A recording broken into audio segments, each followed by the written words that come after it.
Bem, boa noite a todos, novamente, sejam bem-vindos. Eu agradeço o convite do Conselho para falarmos um pouco sobre os desafios na educação, o cristão e os desafios na educação. E sobre o que nós falaremos? Por que falar disso? Esses são os temas básicos que eu pretendo apresentar aos irmãos hoje à noite.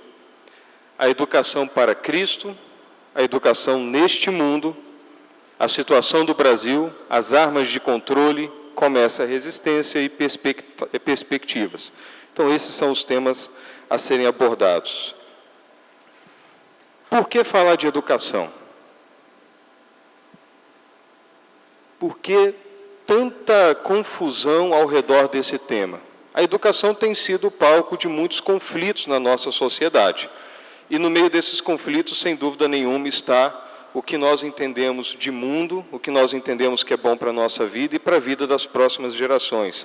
A educação, sem dúvida nenhuma, é o grande tema que está sendo discutido. Eu até diria mais. Muitas vezes o Brasil, nós flagramos a discussão no Brasil ocorrendo muito ao redor da corrupção. Mas como nós queremos, às vezes, melhorar a corrupção sem melhorar a educação que faz a cabeça da próxima geração? E que educação nós estamos oferecendo à próxima geração? Que educação o governo oferece à próxima geração? Qual é o parâmetro cristão para uma boa educação? E quais são os desafios que nós encontramos vivendo no Brasil, vivendo na nossa realidade, quando o assunto é educação, quando o assunto é nossas crianças, nossos jovens, adolescentes, quando o assunto é aquilo que acontece dentro das universidades? Por que tantos cristãos, entre aspas, se perdem dentro da universidade, abandonam as igrejas, mudam o comportamento misteriosamente, também entre aspas, não é tão misterioso assim, e abandonam todos aqueles valores que às vezes foram tão bem incutidos ao longo de anos e anos de convivência, de amor, de carinho, e trocam tudo isso por uma situação de agressividade, de revolta, de rebeldia. Será que não estamos educando bem? Eu acredito que estamos. Crescer num lar cristão, numa família que se ama, é uma oportunidade de ouro. É uma oportunidade preciosa, infelizmente cada vez mais rara, mas é uma oportunidade que muitas das crianças que hoje estão dentro da igreja, dos jovens e até dos adultos que estão na igreja, tiveram. Qual é o problema, então? Eu acredito que as famílias fazem o melhor que podem. Às vezes o problema não é nem na educação. As pessoas vêm à igreja, estudam a Bíblia, estudam a palavra, participam do culto a Deus, mas algo está acontecendo. Esse algo, uma dessas coisas que pode ajudar a explicar porque tantas pessoas se desconectam da fé durante certa fase da vida, uma dessas coisas é o desafio que a pessoa encontra lá fora. E hoje falaremos um pouquinho também desses desafios. Qual o padrão de nossa mente? Qual o padrão buscar? Romanos 12, 2 deixa bem claro: e não vos conformeis com este século, mas transformai-vos pela renovação da vossa mente, para que experimenteis qual seja a boa, agradável e perfeita vontade de Deus. Muitas pessoas falam: eu crio filho para o mundo. A mensagem cristã, ela vai trazer uma concepção diferente. Nós estamos no mundo, mas criamos nosso filho para Cristo, para a vida eterna. Nós estamos de passagem no mundo, é claro que precisamos preparar nossos filhos e nos preparar para atravessar o mundo. Mas estamos atravessando. Isso aqui é uma peregrinação. Então isso tem que estar bem claro.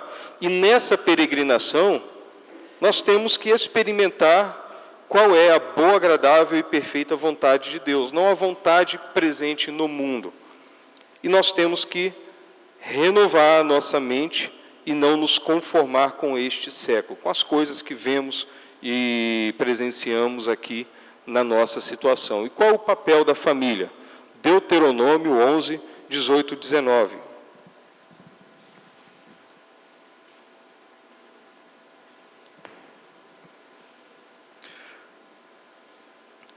Ponde, pois, estas minhas palavras no vosso coração e na vossa alma.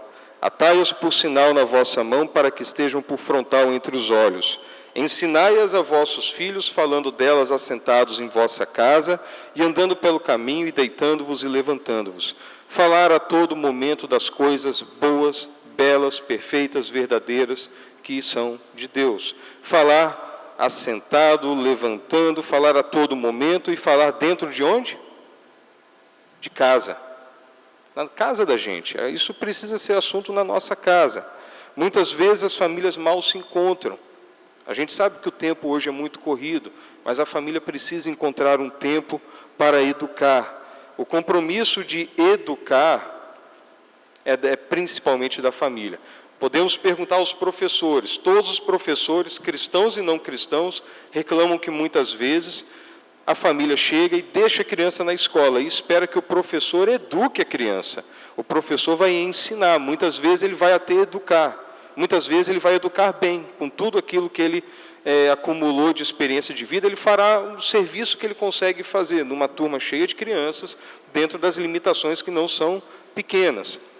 Mas esse é o dever da família. Cabe à família educar e transmitir valores. O professor acabará transmitindo valores também, mas a principal função é transmitir conhecimentos e preparar para uma vida na sociedade, sabendo que os valores expressos na sociedade precisam ser submetidos a uma visão superior, no caso, a visão divina. Então, é dever da família, sim, falar de Cristo, falar dos ensinamentos da Bíblia. E ensinar no caminho. É um detalhe que é um mundo de diferença. Provérbios 22, versículo 6. Ensina a criança no caminho em que deve andar, e ainda quando for velho não se desviará dele. Eu lembro quando eu era criança, minha avó tinha me colocado na igreja católica para fazer a catequese. Só que eles me deixavam lá e iam embora. E eu frequentava, mas a família não estava lá junto, frequentando. Isso é uma mensagem um pouco complexa. E de repente eu tenho testemunho, quando eu conhecia a minha esposa, de uma família que frequentava junto e todo mundo vivia junto aquela vida cristã, e isso me impactou profundamente. Isso foi um instrumento maravilhoso na minha vida. Muitas vezes a gente tem isso. A nossa família está aqui dentro da igreja e às vezes o jovem não está valorizando. Ele não está abrindo o olho e percebendo como isso aqui é precioso. Como esse testemunho ao lado da palavra é o que faz a palavra ficar viva na nossa vida. Como os frutos se multiplicam quando a família realmente vive a fé. Educar no caminho. Não basta falar com o filho, filho, leia a Bíblia. Não, é preciso ler a Bíblia junto com os filhos. Isso é obrigação da família. Isso é uma obrigação, aliás, muito antiga. Provérbios é de milhares de anos atrás. É pré-Jesus Cristo. É muito tempo e muita sabedoria acumulada. Mas temos que também educar no ambiente. A família tem que educar, tem que transmitir os valores, tem que educar no caminho, tem que andar junto. Não é para nos conformarmos com este século, mas nos conformarmos à mente de Deus, renovar a nossa mente, e temos que cuidar do ambiente. Não sabeis que um pouco de fermento leveda a massa toda? Lançai fora o velho fermento, para que sejais nova massa, como sois de fato, sem fermento. O que é o fermento? Que vai levedar tudo. Às vezes é um ambiente ruim, às vezes é uma amizade inadequada. É algo que vem influenciar a família e que vai desviar alguém de um caminho de luz. Temos que cuidar também das amizades, de como nós fazemos o nosso lazer. Onde nossos jovens estão, nossos filhos estão. Aliás, onde nós estamos. Eu frequento lugares bons, dignos. Se eu frequento, crianças são muito engraçadas. As crianças, a gente fala da briga, né? E fala tem que ser assim, tem que ser assado, a gente vai e faz errado. O que a criança aprende? A criança vê, mas o papai fez assim. Então, A criança não tem dó nessa hora, ela aprende do exemplo. E o jovem aprende, e nós aprendemos do exemplo. A gente vê o exemplo grita. A palavra, às vezes, sussurra. Então, temos que cuidar do nosso exemplo e temos que cuidar do ambiente. São grandes desafios, mas são desafios que a palavra de Deus coloca para todas as famílias cristãs. E todas as famílias, inclusive que não são cristãs, podem aproveitar muito dessa sabedoria para ajudar a criar os seus filhos. Mas o cenário não é tão bonito assim.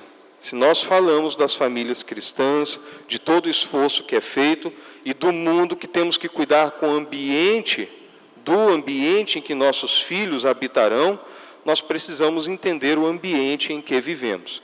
Este é um trabalho muito curioso e muito triste também, de vários países, entre eles Nova Zelândia, Sudão, Estônia, Arábia Saudita, Espanha, Estados Unidos, Quênia e Brasil.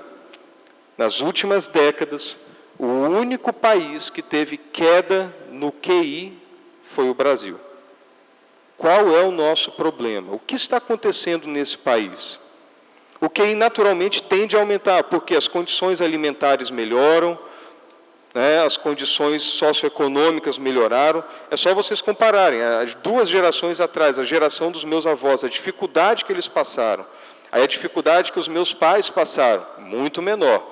A dificuldade da minha geração, é até covardia comparar. A dificuldade dos meus filhos, é impossível você medir a distância. O suor, as lágrimas que foram derramadas pelas gerações passadas, para nós termos uma situação muito mais cômoda e legarmos uma situação muito melhor.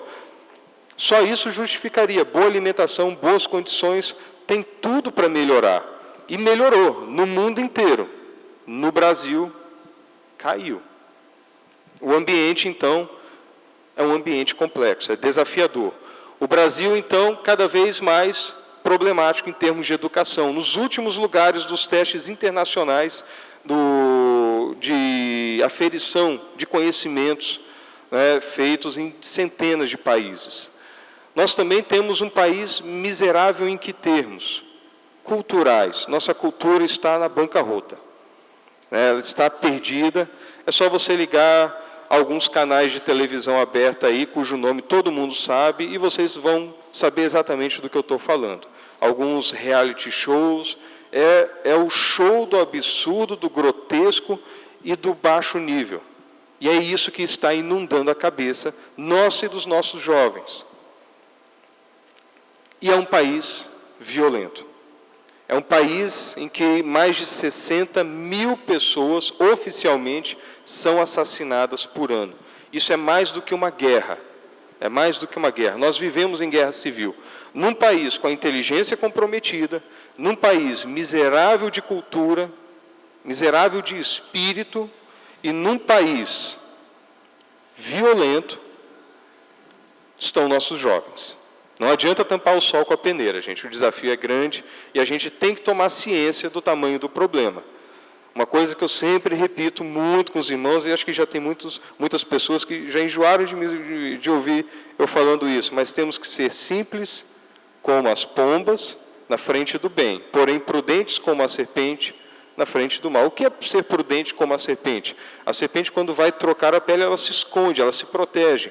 Então é isso que é preconizado. Nós temos que nos proteger.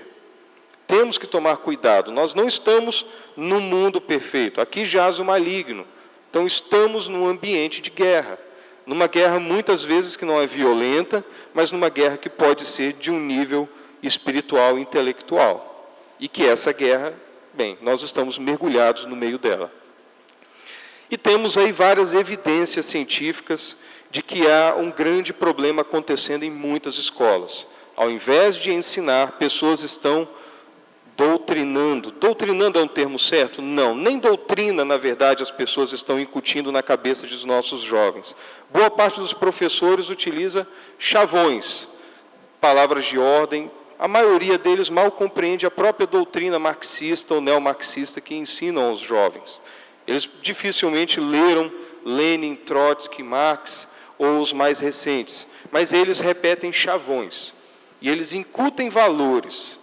Então, não é nem correto falar doutrinação. O que é correto falar, na verdade, é que essas pessoas que estão em algumas escolas, felizmente não são todas, e eu tenho muito receio de cometer injustiça quando eu falo professores, entendam, alguns professores que têm um grande volume, mas, de fato, não são todos os professores, tem muitos professores cristãos e não cristãos que se levantam contra esse estado de coisas e têm se levantado ultimamente. Isso não é uma situação que agrada, mas nós sabemos que o material didático vem comprometido e que há uma forte pressão para que ocorra uma impressão ideológica na cabeça de nossos jovens.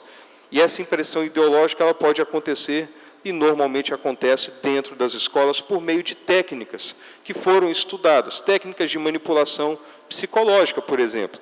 Quando eu falo técnicas de manipulação psicológica, a primeira reação normalmente é: então o professor está estudando manipulação? Não, meus irmãos. Muitas vezes, a manipulação que é realizada é até de forma não consciente. São trejeitos, são metodologias que a pessoa utiliza, mas sem o aparato crítico que deve ser observado e que fundamentou certas atitudes educativas. E que técnicas são essas? Vale a pena nós olharmos um pouquinho no passado.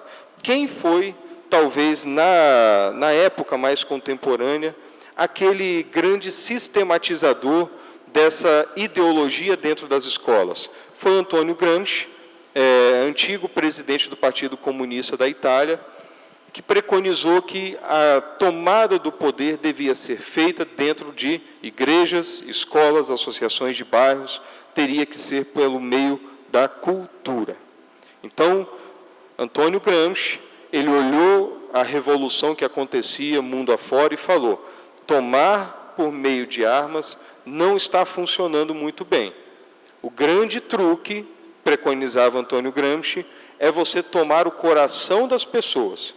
Entre nas igrejas, corrompa por dentro a ideia das igrejas, transforme a pregação de igrejas em pregação marxista, socialista, transforme o conteúdo das aulas em conteúdo ideológico que você quer, e aí, quando você assumir o poder, tudo acontecerá de uma forma tão sutil e de uma forma pela qual todos já estão tão treinados para aceitarem aquilo, que ninguém resistirá à tomada do poder. E ele falava da grande marcha para dentro das instituições. E é isso que aconteceu no Brasil. Dentro do movimento gramscista, nós observamos claramente a ocupação de postos de lideranças evangélicas, pessoas que venderam suas almas para o projeto socialista e esqueceram de Cristo e transformaram a igreja num palco de pregação socialista, pessoas que fizeram isso dentro da Igreja Católica por meio da teologia da libertação e literalmente fizeram como os vendedores do templo, só que ao invés de venderem mercadoria, venderam o próprio Jesus Cristo em troca de ideologia e de movimentação de massas. Os sindicatos foram ocupados, as escolas foram ocupadas, é só vocês procurarem um pouquinho na internet sobre o que acontece em alguns cursos de ciências humanas nas universidades federais e estaduais do Brasil. Eu peço que vocês não façam isso perto de uma criança. O resultado não é bonito. E eu até ia colocar, Joana chegou e falou: não, Hélio, isso é muito grotesco. Então, até em respeito a vocês, algumas coisas eu censurei. Eu acho que é desnecessário e todo mundo tem acesso em casa. Mas o cenário é devastador. E é fruto de uma coisa que foi muito bem elaborada, muito bem pensada.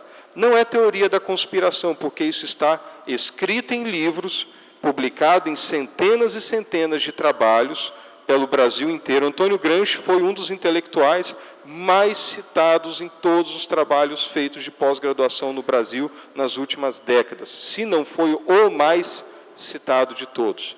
Há livros sobre Antônio Gramsci, então a literatura é muito grande, todos podem ter acesso. Isso, de fato, não é teoria da conspiração, é uma coisa que qualquer um que tenha olhos abre e vê acontecendo todos os dias. E quais são essas técnicas?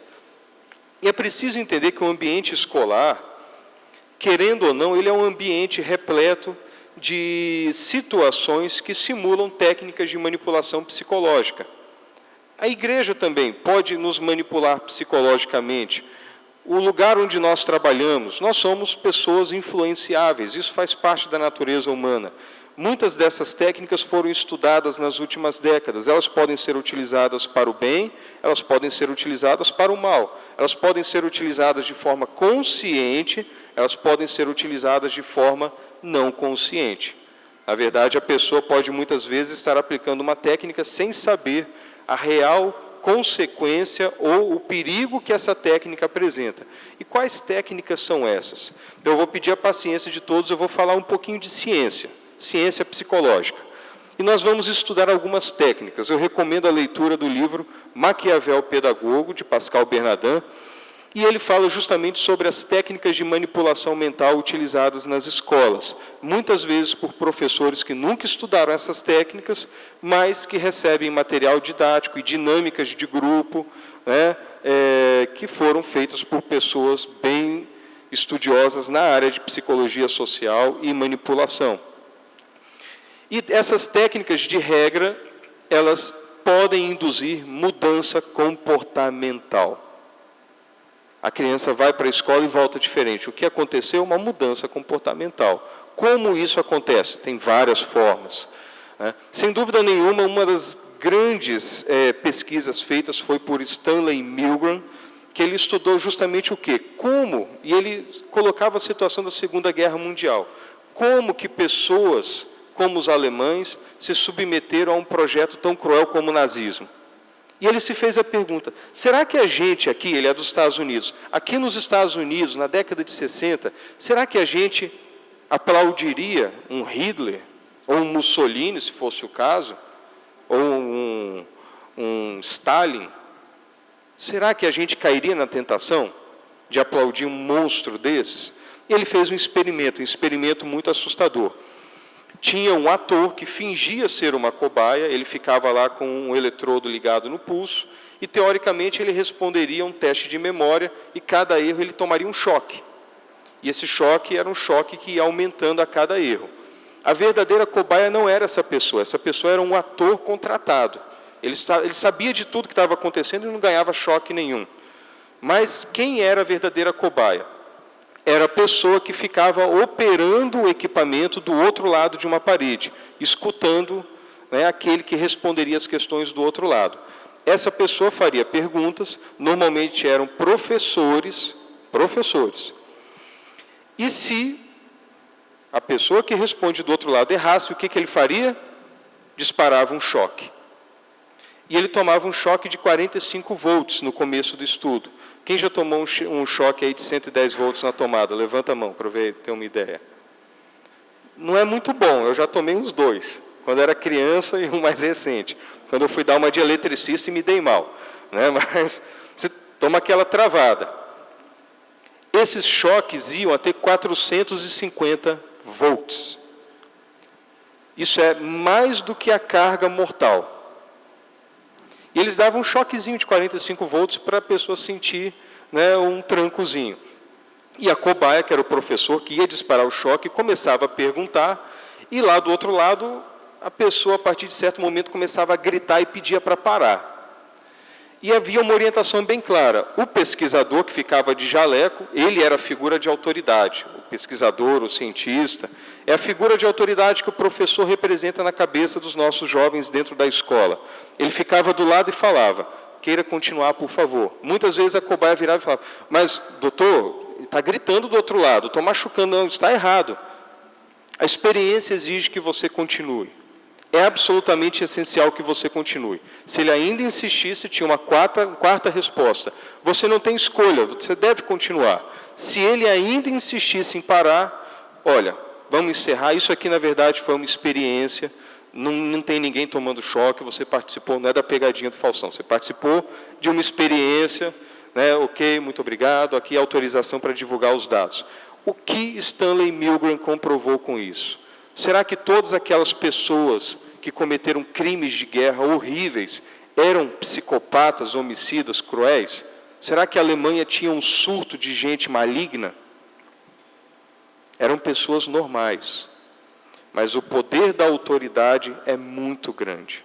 Isso acontece nas escolas, isso acontece nas igrejas, isso acontece em qualquer lugar, quando o ser humano se põe como autoridade. Ah, mas eram professores, eles não iam cair nessa. Meus irmãos, a situação foi trágica. Dependendo da situação, de 60% a 85% das pessoas seguiram até o final. E tinha um momento em que eles davam um choque, isso já era combinado, a pessoa que estava gritando do outro lado dava um último grito e parava de gritar. Ele perguntava, não tinha resposta, ele dava um choque. Tá? Ninguém vai até no final, ninguém é doido. 85% até chegaram a ter a carga letal e ultrapassaram ela. Se o professor somente lê a lista, quando não é ele que está dando choque, ele vai ler a lista, e quem dá o choque é outra pessoa. 92% chegaram ao final. É mais fácil ser cúmplice de um crime do que ser criminoso. Mas ser cúmplice também é crime. Se o pesquisador sai, o professor normalmente reduz a carga escondida. Você pode falar, eles não sabiam que estavam fazendo coisa errada. Eles diminuíam escondido. Eles sabiam claramente que aquilo era errado. Senão, eles não iam diminuir a carga do choque. A autoridade do pesquisador ela foi fundamental. Quando envolve 2 professores e um abandona o procedimento, 90% abandonam. Nós enfrentávamos uma situação em que nossas escolas estavam caladas, sendo manipuladas, sendo controladas por certas ideologias, e ninguém se levantava. De repente, um começou a falar uma coisa, outro começa a falar outra coisa, e agora o assunto do dia é o escola sem partido, é professor doutrinador, e isso caiu na boca do povo, não foi à toa. As pessoas começaram a se levantar, quando um se levanta, é mais fácil todo mundo se levantar. Isso tudo, gente, para falar o seguinte, a figura de autoridade, ela é muito importante, e ela é uma grande influência. Quando nós temos uma figura de autoridade positiva, olha, é para agradecer muito a Deus.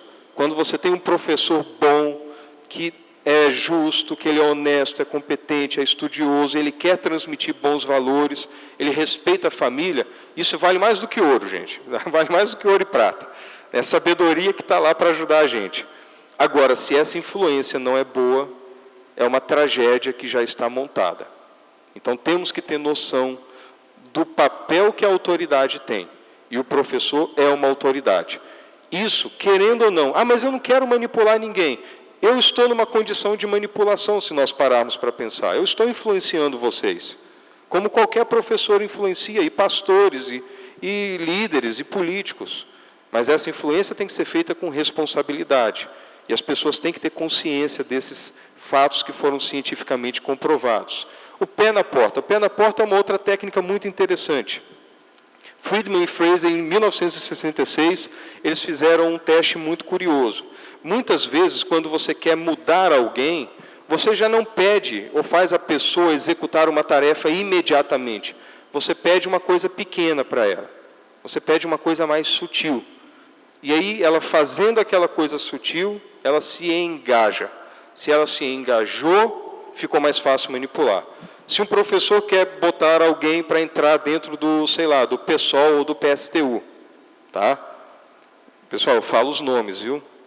Eu acho que a gente tem que ser bem direto, não tem meias palavras.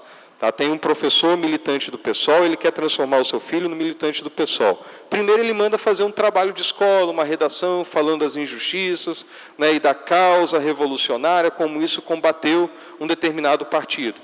Depois, um pouquinho mais. Depois já está chamando para ir numa passeata. Depois, ele já está afiliando ao partido e você nem sabe como isso aconteceu. Ele foi aliciado. Ele sofreu um ato de aliciamento, se engajou e as demandas foram aumentando e quando ele vê, ele está lutando por aquela causa que antes nem era dele. Isso é utilizado para o bem? Naturalmente é utilizado para o bem também. Muitas vezes alguém está dentro de uma igreja, alguém vem lá, vamos lá comigo distribuir um alimento, não sei aonde, a pessoa vai. Ela se impressionou com aquilo, de fato ela se aliciou fazendo uma coisa boa. Aquilo mexe com o coração da gente um pouco. E se tem, nós cremos que se há o Espírito Santo ali, muitas coisas serão feitas. E aquilo, uma vez engajada, a pessoa vai se comprometendo e de repente ela está fazendo uma coisa muito boa. Isso para deixar bem claro, esse tipo de manipulação, isso se compõe de elementos da vida cotidiana da gente. A questão é se nós sabemos que isso acontece e ter a consciência de não cair perante certos tipos de manipulação intencional. Ninguém, quando chama aqui alguém para fazer uma coisa boa está pensando, eu vou usar o estudo de Friedman e Fraser para manipular alguém. Não, a gente não pensa assim. Mas isso é um dado científico que foi comprovado e que tem que ser levado em conta. Um trabalhinho muito interessante que foi feito. Eles pegaram um grupo e pediram para que a pessoa respondesse uma longa enquete, um longo questionário. Só 22% aceitaram. Ia demorar muito tempo. No outro grupo, eles pediram para a pessoa só responder 8 perguntinhas. Quase todo mundo aceitou. 3 dias depois, ofereceram aquele mesmo questionário de antes. Ao invés de 22%, 52% aceitaram. Ofereceram para pessoas colocar uma placa no jardim, prudência no trânsito. A mensagem é boa, mas era uma placa no jardim, era feio, né? Só 16% aceitaram.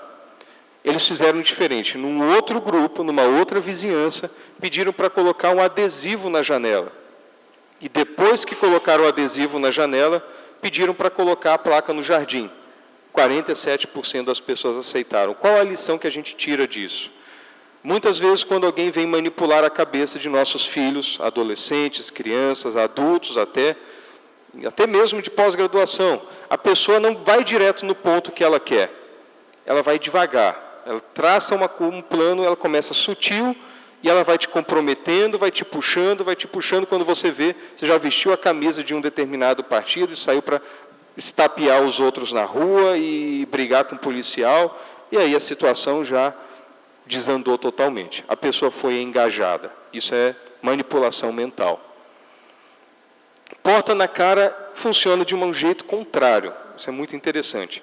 O que é o conceito de porta na cara? Às vezes, por exemplo, eu quero convencer vocês que liberar o aborto é bom. Se eu falo isso numa igreja, todo mundo se assusta. Né? Não, Hélio, você está maluco.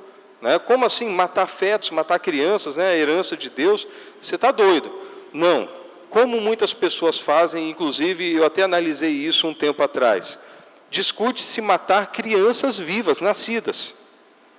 O homicídio infantil, eles chamam de abortamento pós-nascimento. Eles aliviam para não chamar de homicídio infantil, e eles falam de abortamento pós-nascimento e falam em matar crianças.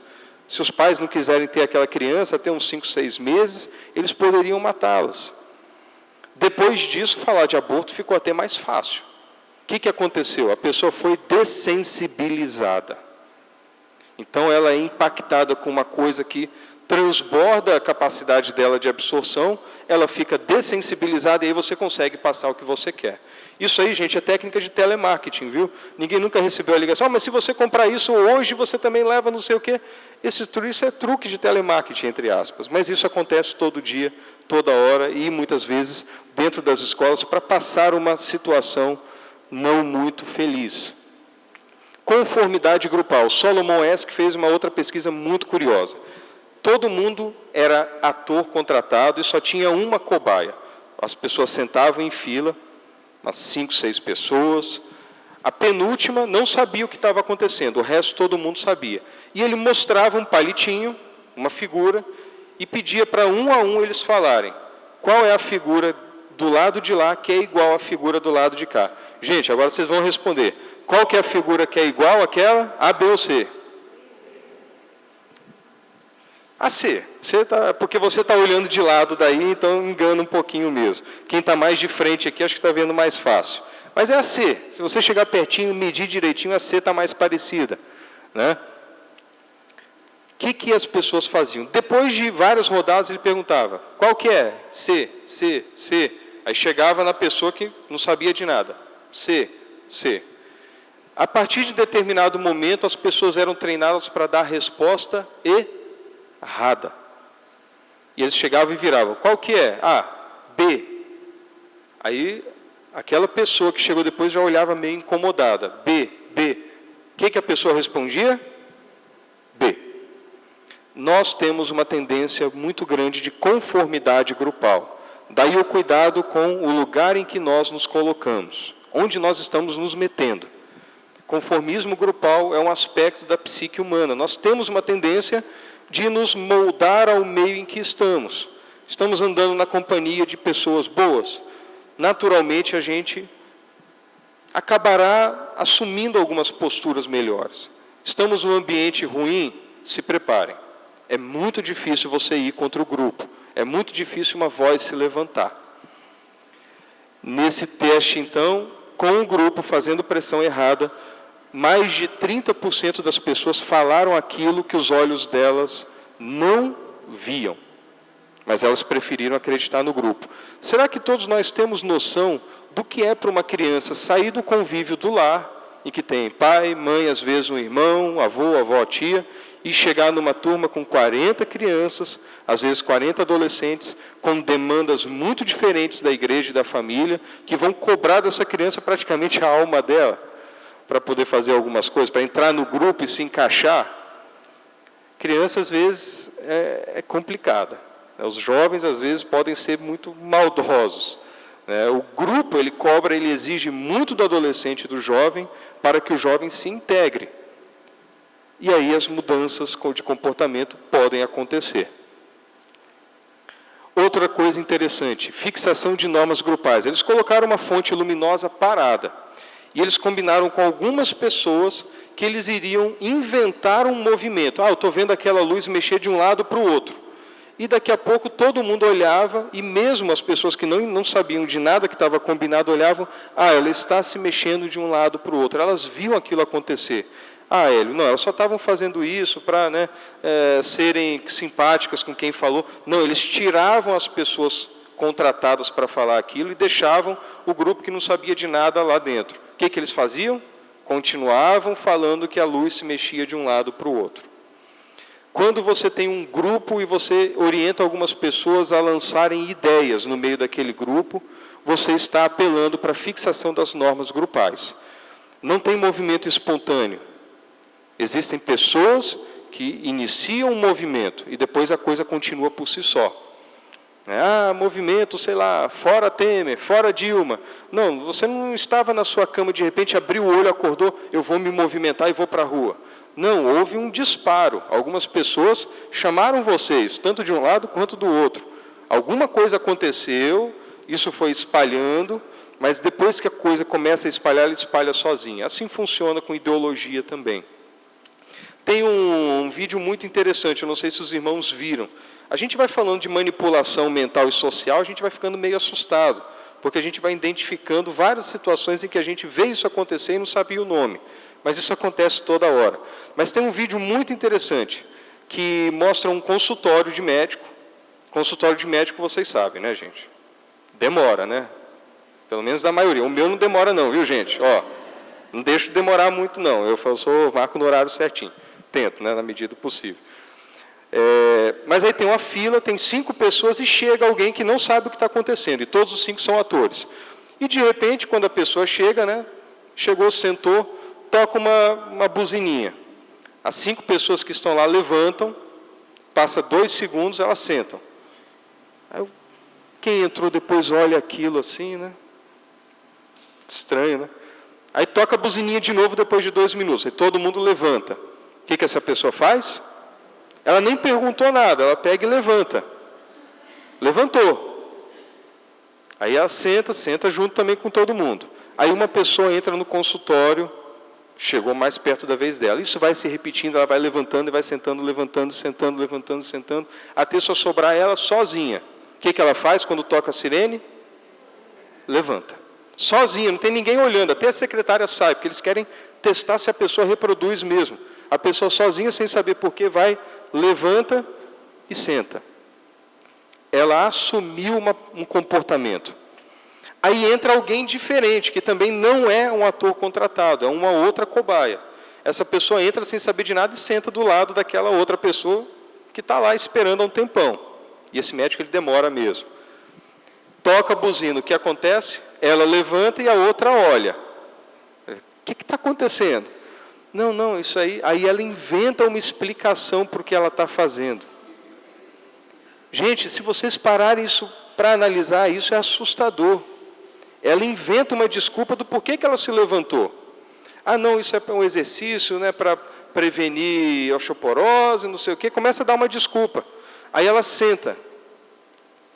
Toca de novo, as 2 pessoas levantam. E as pessoas vão entrando e o comportamento ele se reproduziu. Muitas vezes, em dinâmicas de grupo, isso não acontece em escola, isso acontece em empresa, certos comportamentos são estimulados para serem reproduzidos sozinhos depois. Nós temos que ter ciência de quando nós fomos submetidos a isso, ou se nossos filhos estão sendo submetidos a dinâmicas de grupo e implantação de comportamentos. Por quê? O grande problema de um comportamento implantado é que se você muda o comportamento de alguém, você muda o que dele? Você muda a consciência. Festinger pesquisou uma coisa chamada dissonância cognitiva, que é assustadora. Se a pessoa faz uma coisa que a fere intimamente, de alguma forma ela foi levada a fazer aquilo, e tem várias formas de levar alguém a fazer uma coisa como a gente viu, ela cria um conflito dentro dela. Quem é cristão sabe muito bem o problema e a solução.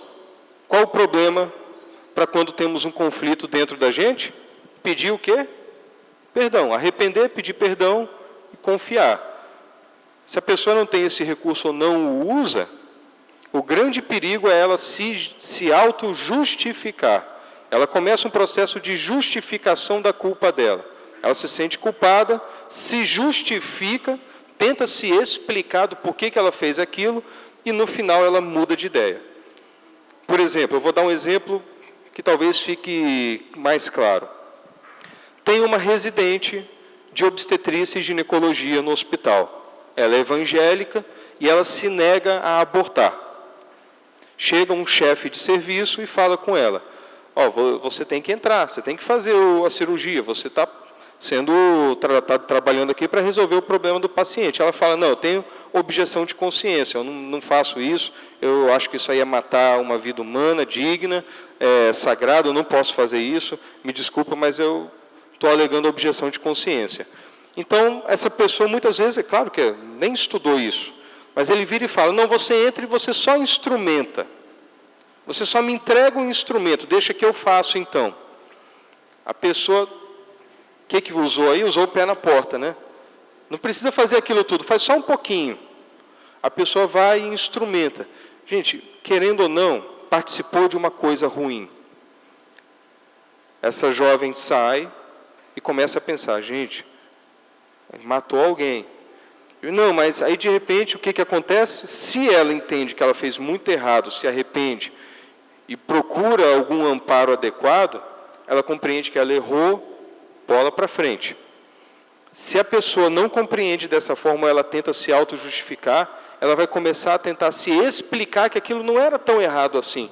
Não, mas aquela mãe não ia ter condição de criar, e sabe-se lá em que condição aquela criança ia nascer, ela começa a criar explicações. No final desse processo, ela já está defendendo o abortamento. Você muda a ideia da pessoa. Festinger conseguiu comprovar, então, o fenômeno de dissonância cognitiva. Atos mudam opiniões.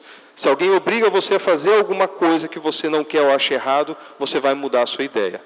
Como fizeram numa escola, se eu não me engano, isso aconteceu na Europa, em que se discutia a questão de gênero, identidade sexual e tudo isso, e algumas pessoas se posicionaram contra, e a proposta de um professor foi muito clara.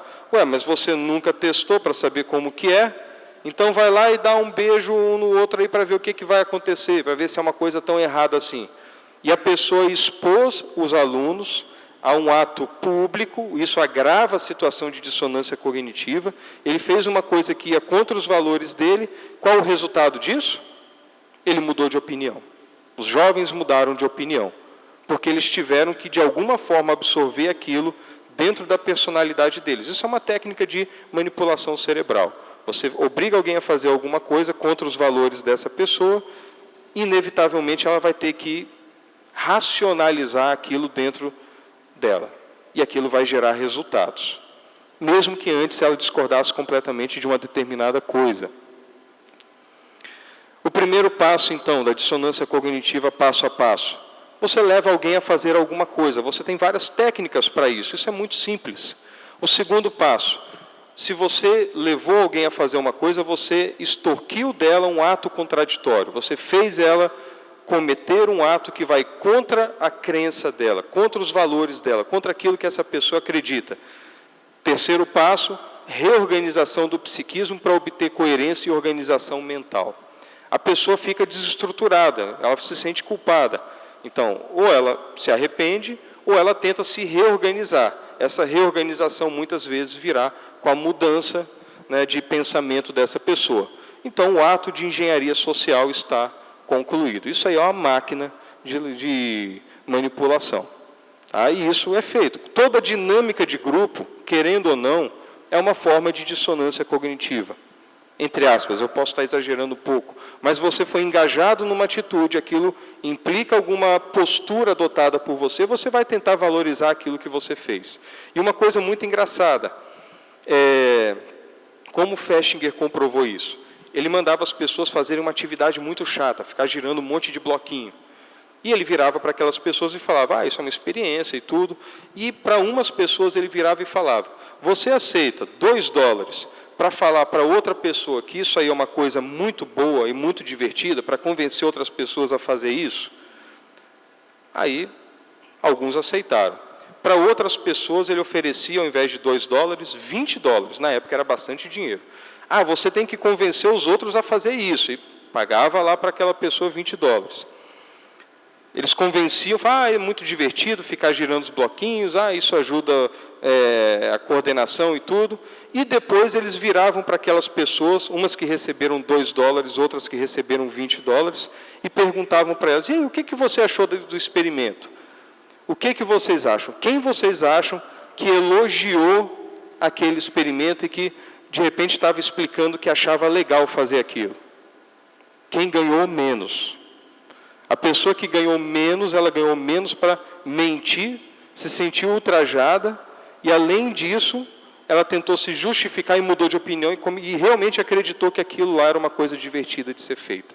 Então, quando você expõe alguém a alguma coisa em público, ridícula, que contraria o que ela acredita, ela tende a mudar a consciência dela.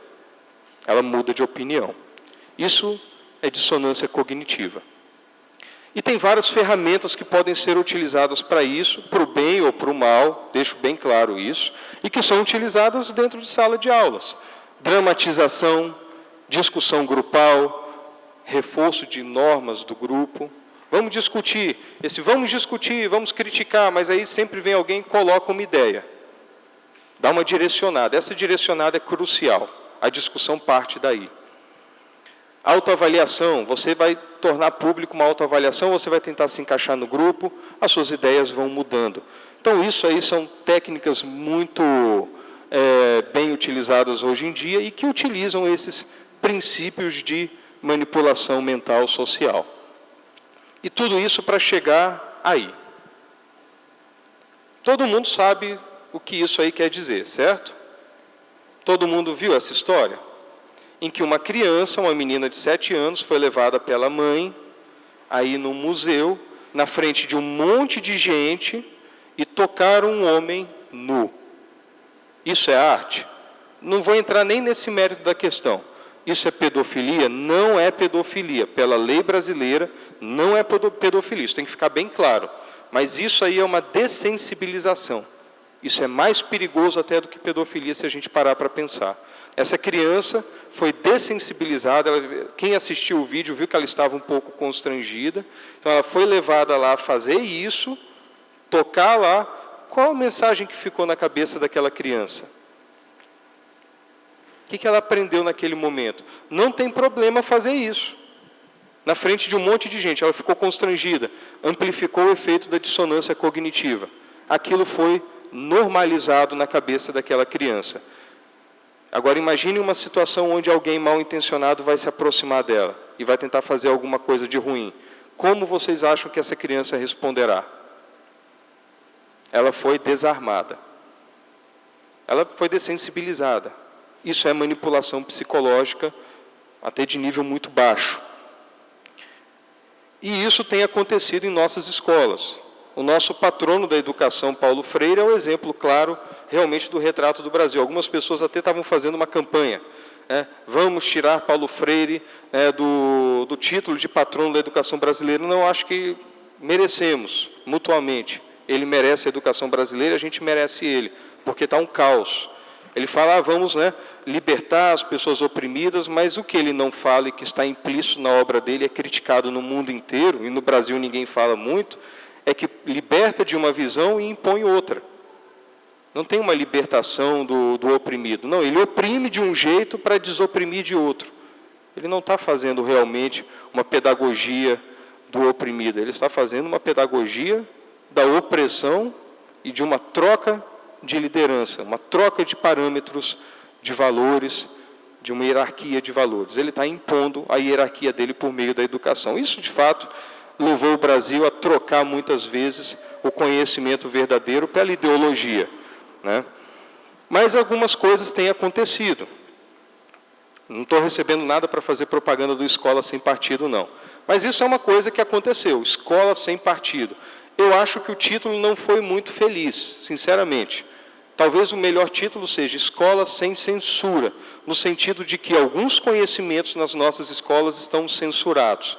Tenta falar de Cristo, ou de conservadorismo, ou de liberalismo, dentro de uma faculdade de ciências humanas. Você será linchado, você será exilado, você será boicotado, reprovado, assediado moralmente. Aí sim você verá o que é a opressão. Na verdade, a escola sem censura. Tem bibliotecas que só têm livros de um determinado viés, que é o marxista, leninista, socialista, que todo mundo sabe muito bem do que a gente está falando. Então, talvez o título melhor seja Escola Sem Censura. E as pessoas se levantam falando, na verdade, que estão querendo calar os professores. Não, a proposta desse artigo não quer... Eu já li a proposta direitinho, não é para calar ninguém, não. É para exigir do professor que ele coloque as diferentes visões. Ele quer falar dos pontos positivos do socialismo, ele pode falar, mas tem que falar dos pontos positivos do liberalismo, do conservadorismo e de tudo mais. Ele tem que apresentar as diferentes visões e as críticas de todas também. Agora, gente, isso dá trabalho, Eu não sei se é vontade de pregar uma ideologia ou se, infelizmente, por parte de alguns, é preguiça mesmo, de ter que estudar a visão que discorda de você. Não pode falar de Cristo, não pode citar a Bíblia numa sala de aula.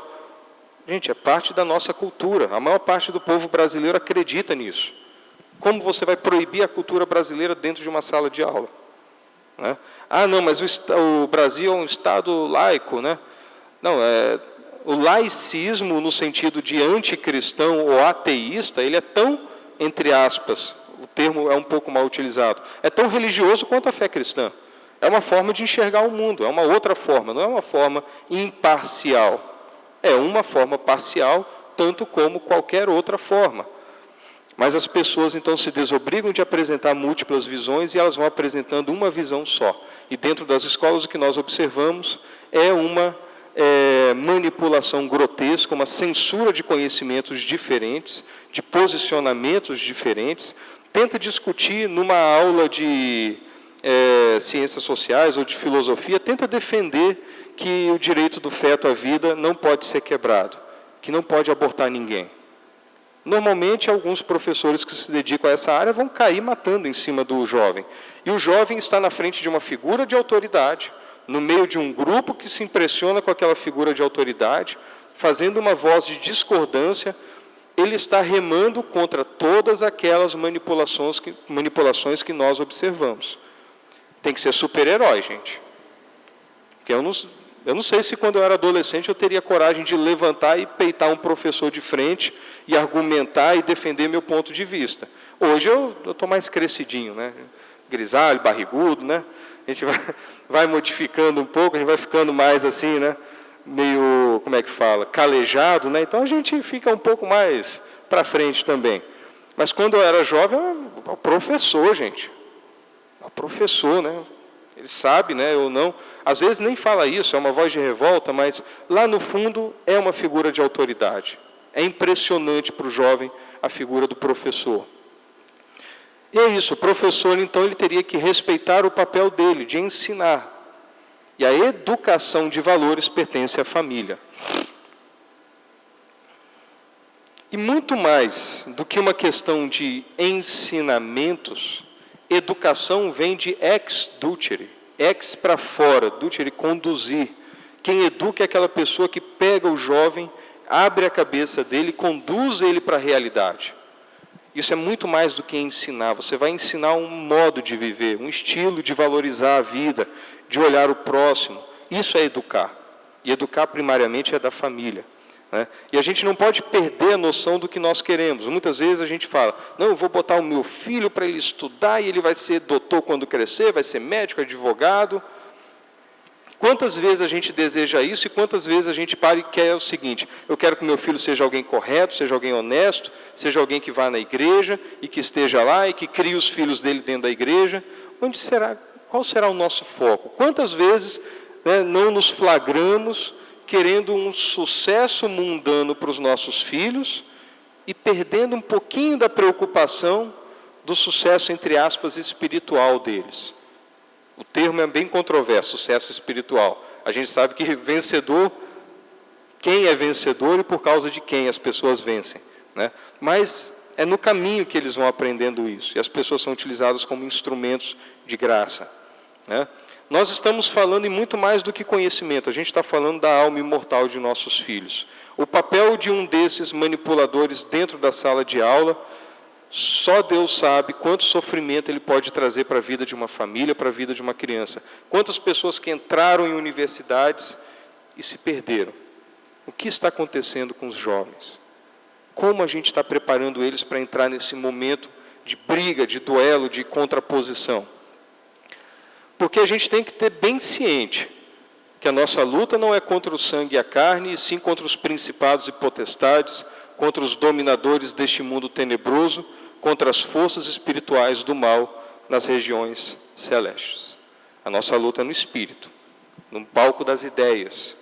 Como temos preparado nossos filhos, a nós mesmos, nossos amigos e parentes, para essa luta, que é a grande luta que é travada nesse mundo agora? Às vezes eu acho que temos preparado muito mal. Na verdade, nós nos guarnecemos mal até mesmo contra os ataques. Igrejas estão sendo tomadas por dentro. Universidades foram ocupadas.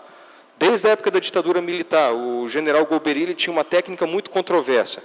Ele fala, vamos reprimir os violentos, mas vamos deixar os pacíficos entrarem dentro das escolas.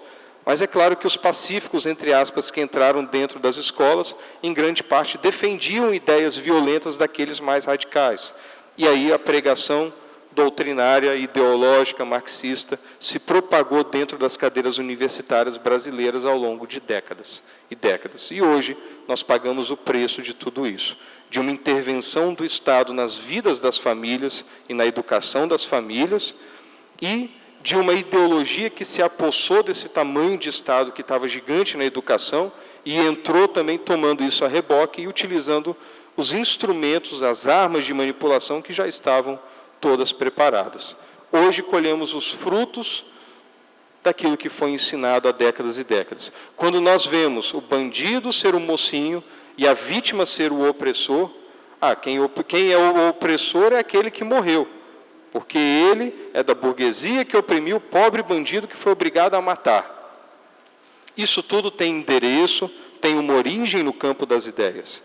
Então, aqueles que tiverem estômago, vocês podem ler Herbert Marcuse, por exemplo, Razão e Revolução, quando a gente vê essa erotização de crianças, Eros e Revolução, e outros ideólogos mais modernos também, como a Judith Butler, né, que veio ao Brasil. Está tudo em livro, gente. Tudo isso está muito bem explicado, infelizmente. E antes de encerrar, para a gente passar para algumas perguntas, eu gostaria de deixar algumas sugestões com vocês. Alguns livros que eu indicaria, tem vários, mas eu tentei selecionar alguns para quem tiver mais interesse em conhecer sobre isso. Sobre técnicas de manipulação, né, então, o do Pascal Bernardin, Maquiavel Pedagogo. Tem até ele usa trechos da Unesco, da Organização das Nações Unidas, que falam o seguinte: é preciso que a escola se mova contra os preconceitos familiares, incutindo novos valores nas crianças. O que são os preconceitos familiares que são chamados por esse nome no âmbito da ONU, por exemplo? Eu vou deixar bem claro, se chama fé cristã. São preconceitos familiares que têm que ser modificados pelo Estado e pelas escolas.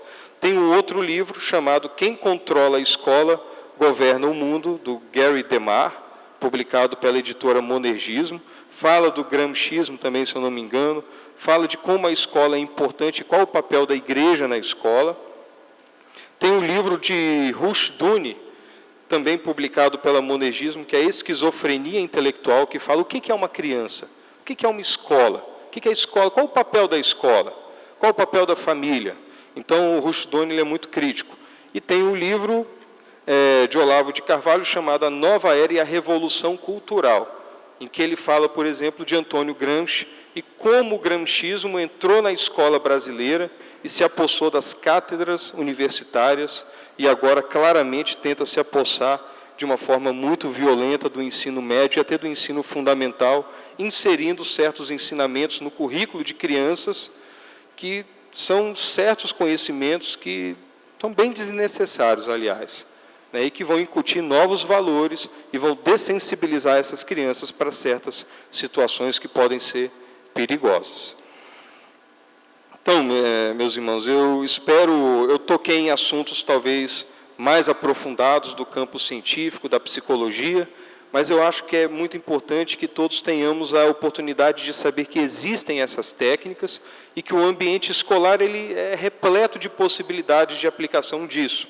Não é, novamente, que todos apliquem, não é que todos estejam cientes de que estão aplicando isso, mas é para que nós estejamos cientes de como o ambiente escolar ele é definidor do caráter, da personalidade, do comportamento nosso. A minha escola me modificou muito, e dos nossos jovens. Então, estejamos cientes e saibamos, então, educar no caminho. Vamos educar no caminho. Não vamos abrir mão de ensinar aquilo que nós acreditamos, porque é muito difícil acreditar que o governo ama mais os nossos filhos do que os seus pais e mães. Eu não acredito nisso. E o que nós temos visto na política brasileira nos informa também que isso não é uma realidade.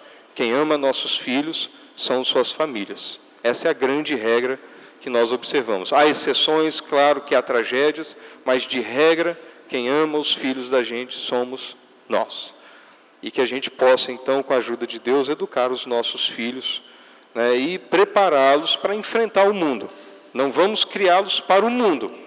A gente sabe que a gente cria para a eternidade, mas a gente tem que criar consciente de que ele vai entrar no mundo e vai ter que atravessar aquele mundo com todas as dificuldades.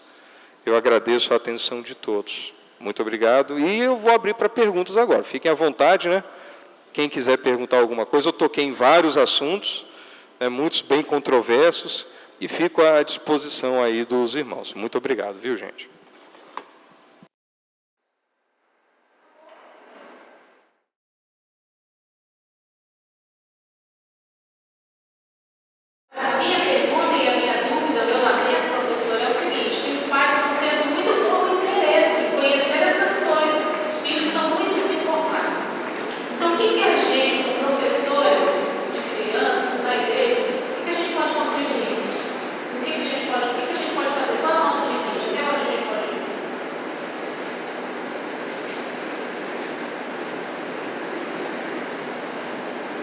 Educar é um desafio que não tem fim. Como nós, dentro de escolas bíblicas dominicais, dentro de igrejas, podemos contribuir? Bem, vocês já estão contribuindo. Estão estudando, estão chegando, estão gastando aqui um sábado de noite para vir na igreja e ver esses temas, tomar ciência disso. E eu não acredito, de fato, em grandes medidas genéricas que vão atravessar o Brasil inteiro e vão resolver o problema da nação. Eu acredito em pequenos grupos de pessoas interessadas que vão sacrificar a vida delas por uma coisa boa, e não importa realmente sonharmos que só vai valer a pena se eu mudar o Brasil. Não, a gente tem a nossa família para começar, tem a família dos nossos amigos, de quem a gente ama, e eles têm as famílias próximas deles. E eu acredito que isso é uma coisa que naturalmente vai acontecendo em ciclos concêntricos, conforme a verdade vai aparecendo. Então, é se submeter à verdade, exibir bem a verdade, Quando a pessoa vem para censurar, fala, isso é preconceito, veja bem, olha o preconceito que essa pessoa já está emitindo contra o cristão. Ela está sendo preconceituosa.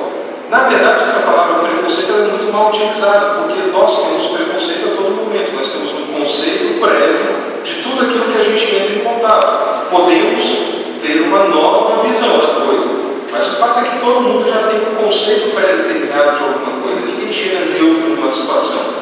Inclusive, aquela pessoa que julga que o cristianismo é um preconceito, ela está sendo preconceituosa. Agora, a grande questão é ter respeito. O que é respeito? Vem de respite. Re de novo, speech de olhar. É você parar e pensar. O que o outro pensa? Vamos escutar a opinião do outro. Então, se esse professor que censura a presença da Bíblia ou dos ensinamentos de Cristo numa sala de aula, ele fosse respeitoso, ele não censuraria, ele admitiria essa visão e colocaria outras visões, e isso seria apresentado na idade certa, para a criança com a maturidade desenvolvida para aquele tipo de conhecimento. Você não pode chegar para uma criança de 5 anos e incutir pluralismo religioso de uma forma muito intensa ou enviesada, numa escola secular, às vezes contra a família dela. Isso aí pode trazer uma série de problemas para aquela criança. Então a escola tem que saber os seus limites. E aí entra um outro problema. Quem define o que a criança deve aprender? A escola, a família e a igreja? Quem define? Bem, aí você está falando de que tipo de conhecimento? Conhecimento geográfico? A escola, um currículo pode ser. Agora, conhecimento de valores, de fé? A família. E se a família quiser colocar aquela criança numa escola confessional, eu entendo que ela tem pleno direito de colocar numa escola confessional. E se aquela criança quer crescer e tomar uma outra decisão, que ela tome no momento certo, mas não sendo manipulada ou sendo censurada em termos de alguns conhecimentos. É muito interessante que às vezes as pessoas proíbem falar de fé e cristianismo dentro da sala de aula, porque falam que isso é contra a ciência, contra o bom ensino, mas essas pessoas muitas vezes ocultam dos estudantes que a universidade nasceu dentro de igrejas, que as grandes universidades do mundo hoje, infelizmente muitas delas desviadas, elas nasceram para ensinar pastor. Harvard é a escola de pastor. E aí as coisas vão decaindo. Né? Mas qual o papel da gente? O que a gente pode fazer? Estudar e dar atenção para os nossos filhos. É fácil? Se fosse fácil, gente. É muito fácil chegar e falar para vocês: tem que dar mais atenção para o nosso filho. Eu tenho que dar mais atenção para o meu filho. Então tira a trave do meu olho para soprar o cisco do olho de quem está perto de mim. Eu tenho que cuidar mais da minha família também. Eu posso melhorar, eu sei que eu posso. Isso é um negócio que todos temos que fazer. Então cada um faz a sua parte no que pode ser feito. Né? Trabalho de formiguinha. Eu acredito que o trabalho de formiguinha ele vai crescendo, chega uma hora em que não dá para enganar todo mundo toda hora. Uma hora a verdade aparece e a verdade ela move as pessoas e é difícil você conter a verdade. E ela tem aparecido, a gente tem visto os abusos que têm acontecido. Então, trabalho de formiguinha, gente. Eu acho que é o melhor que a gente pode fazer. Não sei se respondi bem, mas...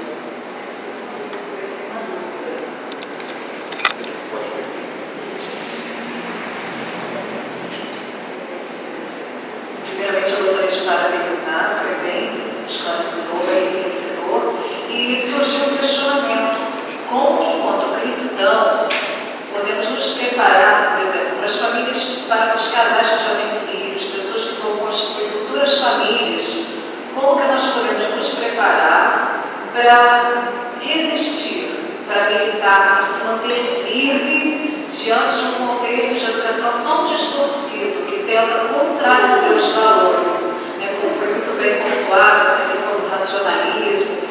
Como preparar pessoas, como preparar famílias para que possa resistir essa cultura do mundo e se manter firme enquanto cristão no meio acadêmico. Eu, por exemplo, estou fazendo mestrado e é uma lavagem cerebral de marxismo, de comunismo, do Gramsci, é muito citado. Então, para fazer um contraponto, é preciso muito embasamento. Como que nós podemos nos preparar para não nos intimidarmos diante de situações em que a nossa verdade, que a palavra, vai ser questionada. Como preparar os futuros filhos para isso, para se manterem firmes e se posicionarem como cristãos.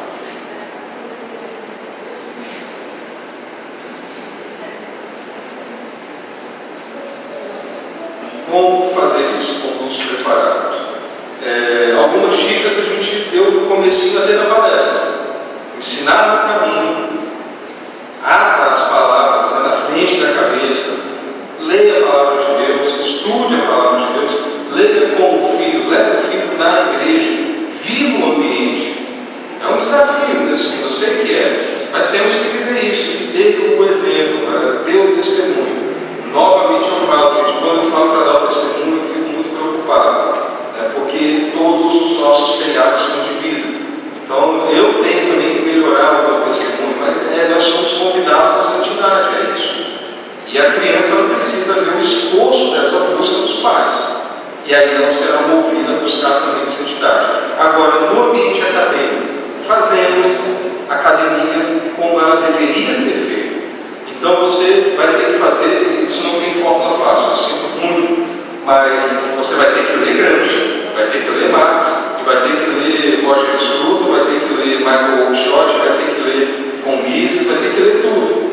Você vai ter que ler o que o professor leu, vai ter que ir além dele e chegar num ponto, isso aí, gente, a gente só consegue se tiver amor pela verdade e sentimento de que você está fazendo uma coisa justa e uma coisa necessária.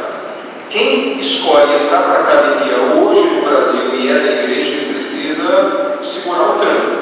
Então não tem fórmula mágica, eu gostaria que tivesse, mas é você estudar o triplo do que os outros estão estudando e você, com a força da verdade, você vai deixar as coisas mais claras. De uma certa forma, um pouco de brincadeira, você vai oprimir, geral, mas você vai oprimir o peso da verdade. Que a verdade, ela, às vezes, vai ser até humilhante. É uma coisa que nós temos visto, que algumas pessoas dentro da academia que se levantaram para tentar repetir essas velhas mentiras e farsas, elas, gradualmente, no Brasil, elas começaram a ser humilhadas. Porque realmente elas foram flagradas, desconhecendo aquilo que elas estavam falando sem propriedade, e aí tem um dever do cristão. Cada cristão do corpo de Cristo ele tem um dever. Alguns têm o dever de ter um ombro amigo, ter um ombro, ter uma palavra de sabedoria, tem o dom do pastor, tem o dom do professor. O pastor normalmente ele tem um dom de professor muito bem desenvolvido, e tem o dom da academia, tem o dom daqueles mestres que não estão na igreja, mas estão no mundo levando conhecimento.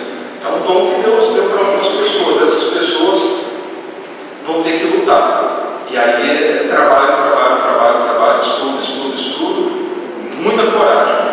Se hoje em dia eu pudesse falar o que mais a pessoa precisa ter para ser um bom cristão dentro da academia, resiliência, fortitude, coragem moral.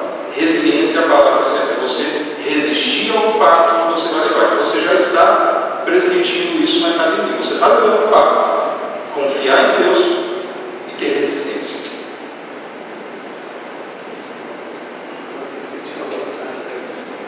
Eu não olhei para ele, tem alguém depois aí? Então, Lécio, enaltecendo as colocações, a oportunidade da discussão do tema, a última colocação me veio à memória aqui o que nós estamos discutindo nos últimos dias, ao longo deste ano, o grande momento que a Igreja Universal viveu, o ápice de um momento em que houve também o grande referencial daquele momento, que foi Lutero. Então, naquele momento mais crítico de Lutero, na hora que ele foi comparecer perante o verdadeiro julgamento, o verdadeiro Paulo enfrentou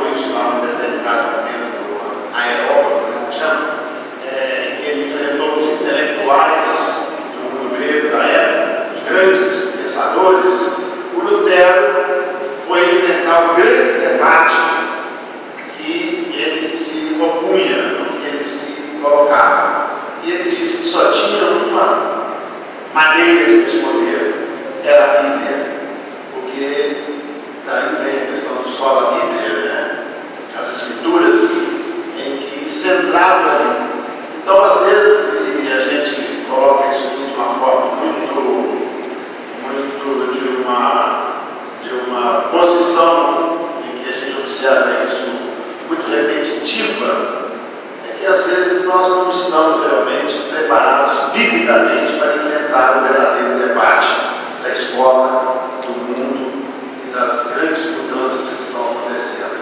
Nós não temos respostas bíblicas, nos falta às vezes o conhecimento bíblico. Então, só a Escritura é uma resposta para isso aí. Você pode conhecer todos esses males da vida, você pode ser um grande conhecedor dele, mas se você não conhecer o principal, que é a Bíblia, você não tem a resposta. E a resposta a Bíblia tem, né, para tudo isso. Então não é apenas uma, em cima da pergunta formulada, uma colocação feita. Uma coisa que aconteceu há pouco tempo, esses dias, por exemplo, que você falou, por exemplo, do que você falou sobre a doutrinação que vem acontecendo, é uma questão do Enem que caiu, foi até bastante divulgado, que tinha um texto que se falava assim: ninguém nasce mulher, torna-se mulher. Tem o destino biológico psíquico, econômico, define a forma que a vida humana assume no seio da sociedade. E o conjunto da civilização, em que elabora esse traduz intermediário entre o macho e o candidato, que é o partido feminino. Aí eu pergunto, tem essa frase da Simone, e a pergunta prossegue aqui, em qual movimento que ela se destacou, fala essa frase. Mas aí você já vê que é uma frase que já foi passada, então essa mensagem, né? Que ela quer dizer que ninguém nasce mulher, torna-se mulher. Ela já passou essa ideia que ela teve sobre a mulher aqui. E os jovens tiveram que absorver isso. Quem fez o Enem da casa teve que absorver essa ideia. Não podia ser contra isso, né? Contra dizer, simplesmente respondeu o que estava ali naquela questão. Então a gente já vê isso já antes das pessoas que fazem a faculdade, né? Jovens são muito cognitivos, cara. Ele está respondendo aquilo que não acredita. Isso aí, a gente já vê isso acontecendo. Uma das formas mais intensas de você manipular alguém, mudar os valores daquela pessoa, é você submeter ela a uma avaliação que vai cobrar o valor do jeito que você quer. Então, tem um crítico literário chamado Rodrigo Gurgel, uma pessoa excelente, é um grande crítico literário, que ele chama a atenção da gente por uma verdade que nem sempre nos lembramos. Quem é o grande consumidor de livros do nosso país? Se chama MEC, Ministério da Educação. Ele compra milhares e milhares e milhares de livros todos os anos para distribuir aonde? Nas escolas públicas. Então, ele é o grande consumidor de livros. E ele vai comprar que livro para distribuir para os alunos? O livro que vai divulgar as ideias que ele quer que divulgue. E o governo não age contra o governo age a favor do governo e da sua ideologia. Não tem um governo autodestrutivo, o Estado cada vez mais age para se fortalecer. Então o Estado tem uma ideologia, o Estado incentiva e fomenta essa ideologia, e há daqueles que escrevem livros que não contêm aquela mensagem, aquela ideologia desejada. Eles não vão vender livros, eles vão falir o mercado editorial brasileiro. Então é uma máquina que se retroalimenta. E aí você tem o governo criando métodos de avaliação que cobrarão conhecimentos daqueles livros que têm conhecimentos que eles mesmos estimularam. Então vira um círculo vicioso. Sair desse círculo realmente é muito difícil. Nós temos observado pessoas que se levantaram nos últimos anos e estão quebrando esse círculo. A internet tem muita coisa ruim, mas ajudou muita gente a divulgar material bom. Você quer ver várias aulas, por exemplo, do Davi Chaves Gomes e de outras pessoas da Igreja Presbiteriana? Está lá público para quem quiser acessar e ver, falando de cosmovisão e por aí vai. Era conteúdo que você nunca veria no livro didático, mas jamais hipótese alguma. A não ser que um livro, sei lá, que o Mackenzie quisesse imprimir, mas tem problemas também do Mackenzie cristão e o Mackenzie que secularizou, né? Tem um probleminha lá que eles enfrentam, né? Mas a internet ajudou nisso. Mas ainda assim, romper esse cerco é tarefa para ti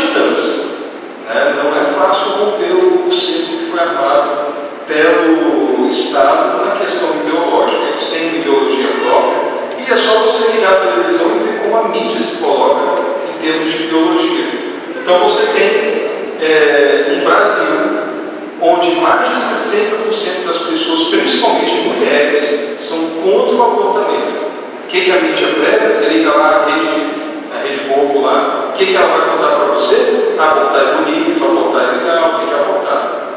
As pessoas não acreditam nisso, mas isso é uma coisa que tem um certo grupo iluminado, que se crê iluminado, que realmente tem certeza absoluta, que sabe o que é melhor para nós do que nós, baseados em nossos valores e crenças cristãs.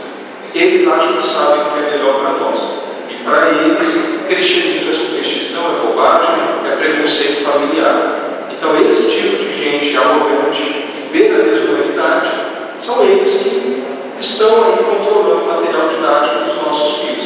Chegou o livro em casa, gente, Joana viu lá, o que a gente faz com o livro? Não folhear. Tá? Já contei para algumas pessoas, tem uma aluna minha que tem um filho 1 ano mais velho que o Arthur. Estávamos num colégio cristão aqui da cidade, que tem o título de ser um colégio cristão. Né? E no material didático daquele colégio, veio lá as famílias, e as famílias de repente só tinham mulheres, não tinha o pai e a mãe, era a mulherzinha dando mão para a mulherzinha e para a menininha. E aí chegou o filho dela, muito inocente, ele tinha uns 6 anos. Mãe, esse aqui de cabelo curto é o pai, né? Um de cabelo curto e sai, e um de cabelo grande e sai. Quer dizer, na imagem daquela criança, na simplicidade dela, ela não entendeu. Mas você vê a covardia, né? Isso já é um tipo de material didático, livrinho de história, desde a idade mais tenra. Inclusive o livrinho, né? O diabo é meu amigo, tem um capetinha lá, que vai ser uma menina. São coisas desse tipo, e é covarde, isso é covarde mesmo. Então o papel nosso para a gente começar, chegou um livro em casa, vai ler. Aí a gente tem que fazer o dever de casa, né, gente? Não dá para ser negligente. O pai tem que saber o que o filho está estudando. Né? Falando por mim mesmo, minha experiência preciso fazer mais força para pensar. Então, eu acredito que talvez a gente precise, de modo geral, de romper esses estatísticos aí, a gente começar a retomar o pensamento crítico. Né? Mas eu queria fazer uma pergunta sobre ter paz em sociedade, até onde a gente precisa de respeitar o limite assim, de estar bem com todo mundo. Seguir o politicamente correto e às vezes ficar quieto, e até onde a gente não pode querer buscar a paz, né? Em última instância, né? A gente precisa valorizar a verdade. Qual seria, na prática, seriam esses limites? A Deus o que é de Deus, a César o que é de César. Isso é uma pergunta que tem 2000 anos de idade, na verdade é uma frase que tem 2000 anos de idade, que virou uma pergunta e a gente até hoje se questiona. O que é do governo, o que é da igreja? Essa resposta não é fácil, isso sempre gera dilema, e vivendo numa sociedade onde pessoas creem em coisas diferentes, até quando a gente busca a paz na sociedade ou parte para uma posição mais combativa, né? A Bíblia mesmo mostra uma hierarquia. Primeiro, paz com Deus. Temos que ter paz com Deus. Temos paz com Deus, às vezes essa paz com Deus ela vem para dividir. Né? Isso é bem claro, isso está na Bíblia. Como o nosso irmão Grécio falou, a Bíblia está todo escrito, está bem fundamentado, né, esse aspecto. Temos que ter paz com Deus. Estamos em paz com Deus, paz na nossa família. Tem que proteger nossa família. Nossa família está bem cuidada, paz na igreja. A igreja está bem fortalecida, bem fundamentada, paz com o mundo. Paz com o mundo. Agora, se o mundo cobrar de nós posicionamento contra Deus, vou sair por aí brigando com todo mundo, batendo em todo mundo. Vamos olhar os exemplos. Eu não creio que no nosso país chegue a isso. Igual chega no norte da África, por exemplo, em que cristão é queimado no vermelho de igreja. Não vai acontecer isso, é que eu espero tão cedo. Espero não. Mas acontece humilhação, acontece um monte de coisa. Mas olhemos o exemplo dos nossos antepassados. Ajoelha diante de César, chama César de teu Deus. Isso equivale a chamar o governo, daquele que vai dizer para a gente o que é o certo e o que é errado. Não é mais a Bíblia, não é Deus que fala quem é o certo e o errado, é o governo. Se a gente aceita isso, a gente se ajoelhou para César. O que aquelas pessoas fizeram para não ter que ajoelhar para César? Eles caíram na boca de feras famintas no círculo romano. Eles foram estraçalhados por leões famintos. Eu tento imaginar o que deve ser alguém ser devorado vivo. Não é uma imagem muito bonita, não deve ser muito satisfatória também. Mas aquelas pessoas morreram cantando louvores a Deus enquanto eram destroçados por feras violentas. Se eles tiveram essa coragem de pagar esse preço, é muito triste a gente ver o testemunho de alguns cristãos hoje que se calam para passar vergonha, às vezes no trabalho, na escola. E eventualmente, isso a gente tem que acabar aceitando. Haverá um preço a ser pago. Eu lembro de uma discussão que nós estávamos tendo lá no curso de medicina, e virou um aluno e falou: mas e se eu fizer uma objeção de consciência, não quiser voltar, e aí o chefe do serviço não é o externo e me obrigar a voltar, porque eu sou a única pessoa que está lá, e é habilitada a fazer um procedimento cirúrgico desse tipo? Minha resposta: você vai ter que pagar o preço. Ou você destrói a sua personalidade, fratura a sua consciência e faz uma coisa que você abomina, e você vai sofrer a dissonância cognitiva disso. Vai pecar Deus nosso. Ou você fala não e prepara para pagar o preço. Eventualmente, meus irmãos, nós vamos pagar o preço. Alguns têm a sorte ou a graça de não ter que pagar um preço caro aqui nesse mundo. Mas eventualmente nós vamos pagar. Então vai chegar uma hora, e essa hora pode não tardar, que vocês e eu talvez tenhamos que abrir mão de algumas coisas que nós amamos, ou nos colocarmos em oposição e sofrermos as represálias. Eu tenho estudado com os irmãos na escola dominical Mateus, Sermão do Monte. E o finalzinho das bem-aventuranças, ele é muito claro, é inequívoco. Bem-aventurados os perseguidos por causa da justiça, porque deles é o reino dos céus. Bem-aventurados sois, quando por minha causa vos injuriarem e vos perseguirem, e mentindo disserem todo mal contra vós. Regozijai-vos e exultai, porque é grande o vosso galardão dos céus, pois assim perseguiram os profetas que viveram antes de vós. Então é ficar alegre.